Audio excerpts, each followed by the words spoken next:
लक्ष्मी समान होती है और तुम लोगों ने उस लक्ष्मी का ये हाल कर दिया। बेशर्मो, आज तुम्हारा अंत होकर रहेगा। अपने सामने माँ लक्ष्मी को इस तरह क्रोधित देखकर राजेश का पूरा परिवार थर थर कांपने लगा। हमें माफ कर दीजिए, हमसे गलती हो गई। राक्षसों का संहार होता है, उन्हें क्षमा नहीं किया जाता।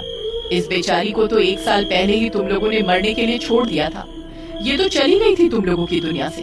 फिर क्यों ले आई इस नरक में इसे? क्यों? 1 साल पहले की बात है। उस रात भी राजेश और उसके परिवार वालों ने लीला को बेरहमी से मारा था। आज का दिन तेरे लिए आखिरी होगा, आखिरी। आज मैं तुझे ठिकाने लगा दूंगा और दूसरी शादी करूंगा। ये कहकर राजेश रस्सियों से लीला का गला घोटने लगा। मेरा दम घुट रहा है मेरा। लीला गिड़गिड़ाती रही, उन लोगों से दया की भीख मांगती रही, लेकिन वे पत्थर नहीं पिघले। लीला की सांस रुक गई। लो, कट गया इसका टिकट।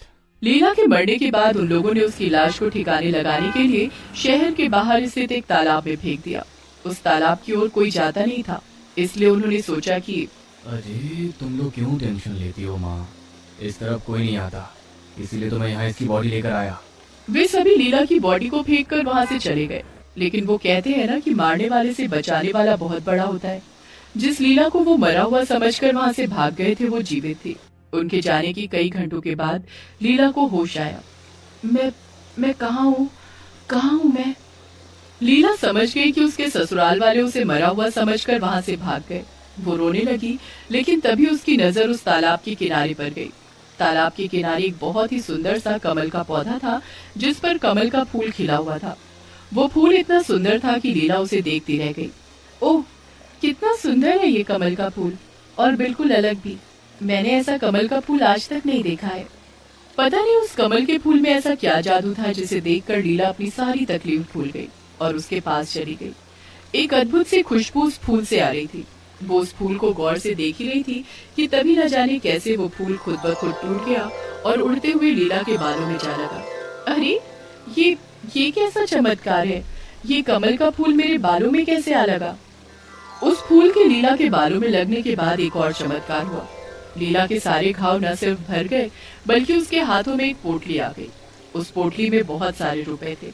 लीला ने जब उन रुपयों को देखा तो अरे, ये कैसा चमत्कार है? ये आज हो क्या रहा है? लीला को समझ नहीं आ रहा था कि ये सब उसके साथ क्या हो रहा है। उसे सिर्फ यही लगा कि ये जो कुछ भी हो रहा है ईश्वर की कृपा से हो रहा है। लीला ने उन पैसों से अपना छोटा सा बिजनेस शुरू किया और फिर उसने पीछे मुड़कर नहीं देखा। उसका छोटा सा बिजनेस बड़ा होने लगा। बिजनेस से मिले पैसों से वो न सिर्फ गरीबों की मदद करती, बल्कि जानवरों तक का ध्यान रखती। अरे काका, आपकी गाय बीमार थी और आपने आज बताया मुझे। ये लीजिए, ये पैसे रखिए, गौ माता के इलाज में कोई कमी नहीं रखिएगा। लीला ने एक बात और महसूस की थी कि वो कमल का फूल कभी मुरझाता नहीं था, हमेशा वो खिला रहता और उससे खुशबू आती। 1 साल बाद की बात है। लीला बिजनेस के सिलसिले में एक जगह गई हुई थी। वहीं उस पर राजेश की नजर पड़ गई। अरे, ये तो लीला है, ये जिंदा है, और ये अमीर कैसे हो गई? राजेश ने तुरंत ही अपने घर फोन किया और सारी बातें बताई। ये क्या कह रहे हो भैया? वो जिंदा कैसे हो गई और अमीर भी? वही तो मुझे भी समझ में नहीं आ रहा है, और मुझे अब ये भी डर लग रहा है कि ये तो जिंदा है। अगर इसने पुलिस वालों को हमारे बारे में बता दिया तो फिर क्या होगा? राजेश का दिमाग काम नहीं कर रहा था कि वो क्या करे। उसे अब डर लगने लगा था कि जल्द ही वो जेल में चक्की पीसने वाला है। हालांकि वो ये भी पता करना चाहता था कि आखिर लीला अमीर कैसे बन गई। इसलिए उसने लीला का अपहरण कर लिया और उसे घर ले आया। वहाँ एक बार फिर से उस पर जुल्म शुरू हुए और ये पता लगाने की भी कोशिश की गई कि वो इतनी अमीर कैसे हो गई। लेकिन लीला ने कहा कि उसे कुछ नहीं पता। कामिनी, ये पैसों को लेकर अपना मुंह नहीं खुलने वाली, क्योंकि ये नहीं चाहती कि हमें पता लगे कि आखिर इसने पैसे कमाए कैसे।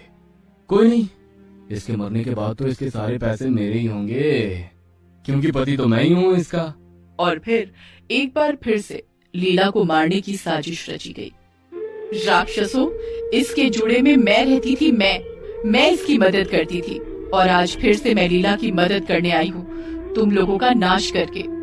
ये कहकर लक्ष्मी माँ ने अपनी आंखें गुस्से से खोली। तीनों के तीनों भस्म हो गए। उसके बाद माता